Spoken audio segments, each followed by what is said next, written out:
যেই জুলাই বিপ্লবের উপর ভিত্তি করে ক্ষমতার মসনদে বসেছেন, সেই জুলাই বিপ্লবের সঙ্গে যদি গাদ্দারি করেন, ক্ষমতার মসনদে থাকবার কোনো অধিকার আপনাদের থাকবে না। জুলাই বিপ্লবের সঙ্গে গাদ্দারি করবেন না। দোহাই লাগে, আপনাদের প্রথমে পায়ে ধরে বলবো, তারপরে হাতে ধরে বলবো। যদি পায়ে ধরে হাতে ধরে বললে কথা না শুনেন, ঘাট ধরতে আমাদের এতটুকু হাত কেঁপে উঠবে না। সরকারকে আমরা বলতে চাই, দেখেন আমাদের বক্তব্য পরিষ্কার। 50% জনগণের ভোটের ম্যান্ডেট নিয়ে যেভাবেই হোক, যে পথেই হোক আপনারা সরকার গঠন করেছেন।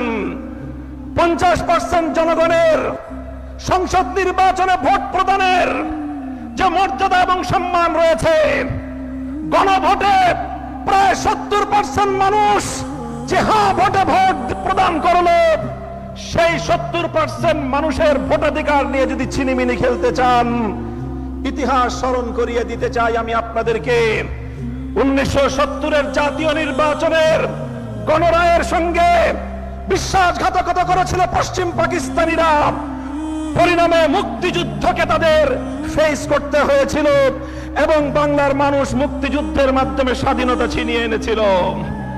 স্বৈরাচারী ফ্যাসিবাদী শেখ হাসিনা 2014 সালে বিনা ভোটের সরকার, 18 সালে রাতের ভোটের সরকার, 24 সালে আমির সরকারের মাধ্যমে জনগণের ভোটাধিকার কেড়ে নেওয়ার চেষ্টা করেছিল।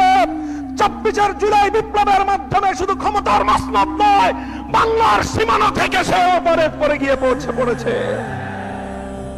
আপনাদেরকে বলতে চাই, 70% জনগণের এই ম্যান্ডেটের সঙ্গে যদি আপনারা বিশ্বাসঘাতকতার এই ধারা অব্যাহত রাখেন, আপনাদের পরিণাম পশ্চিম পাকিস্তানি স্বৈর গোষ্ঠী এবং শেখ হাসিনার চেয়ে ভিন্ন কিছু হওয়ার কথা নয়।